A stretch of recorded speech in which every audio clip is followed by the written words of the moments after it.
রবিবার রাতের অন্ধকারে উত্তেজনায় উত্তাল হয়ে উঠল মুর্শিদাবাদ জেলার রঘুনাথগঞ্জ।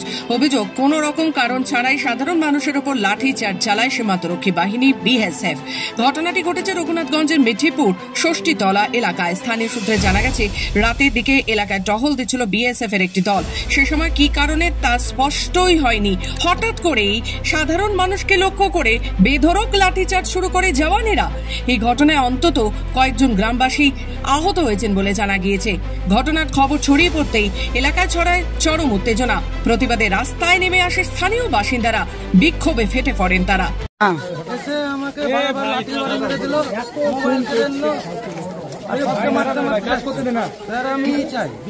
কোথায় ছিলে তোমরা?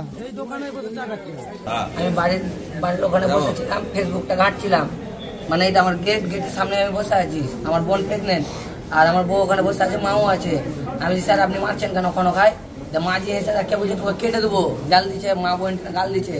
আর তুই মাঝি, তুই গাল দিবি না, তুই ভদ্রভাবে কথা বল, তোকে প্রশাসন পাওয়ার দেয়নি তোকে মারার, ঠিক আছে? তুই যে মারছিস এটা কিন্তু ঠিক করিস না। আমাকে মোটামুটি 7-8 লাঠি মেরেছে। আমি মুদিখানা দোকানে খরিদ্দার আছে, আমি সাইডে এসেছি, কোনো কথা নাই, বার্তা নাই, বলা নাই, এসে লাঠি যায়। একটু আমার এখানে হাতে লাঠি বানিয়ে কেন, কি বুঝতে পারো? কোনো কিছুই নাই, এমনি শুধু শুধু বলবে তো এসে যে তোমাদেরকে বন্ধ করতে হবে দোকান, কিন্তু কোনো কথা নাই। এসে সেই মার রাস্তায় জায়গা পেলে তাকে মারতে মারতে চলে গেছে। আর আমি দোকানে ছিলাম, দোকানে সয়দা কিনছিলাম, আর ওদিক থেকে বিএসএফ এলো 2-3টা দিয়ে এসে আমাকে মেরেছে, দোকানদারকে মেরেছে প্রায় 8:30টার দিকে। কেন মারলো? মারলো কেন এখন ওটা কি করে বলবো, ওরাই জানে যে কিসের জন্য মারলো। হয় নেশা করেছিল কি এখন 2 নম্বরই চক করে মারলো, এখন ওরাই জানে। পরিস্থিতি নিয়ন্ত্রণে আনতে দ্রুত ঘটনাস্থলে পৌঁছয় রঘুনাথগঞ্জ থানার বিশাল পুলিশ বাহিনী। পুলিশ সূত্রে জানা গেছে, গোটা ঘটনার তদন্ত শুরু হয়েছে। এখনো পর্যন্ত বিএসএফ এর তরফে কোনো সরকারিভাবে বিবৃতি দেওয়া হয়নি। স্থানীয়দের অভিযোগ, প্রায়শই কোনো কারণ ছাড়াই এলাকায় আতঙ্ক সৃষ্টি করে বিএসএফ।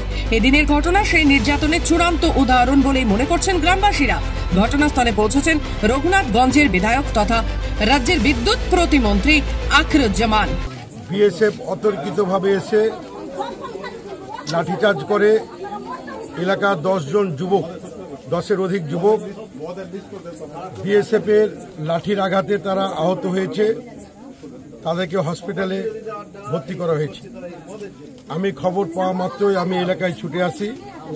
আপনারা দেখছেন এই এলাকার মায়েরা, বোনেরা তারা যে অভিযোগ করছে যে 60 বছরের বৃদ্ধাও বিএসএফ এর লাঠির হাত থেকে রক্ষা পায়নি, এমনকি প্রসূত মাও তাদের বিএসএফ এর অত্যাচার থেকে বা তাদের আঘাত থেকে তারাও রেহাই পায়নি। আহতদের প্রাথমিক চিকিৎসার ব্যবস্থা করা হয়েছে, তবে ঘটনার জেরে এলাকায় এখনো চাপা উত্তেজনা বিরাজ করছে। মুর্শিদাবাদ থেকে গোপাল ঠাকুরের রিপোর্ট, খবর বাংলা।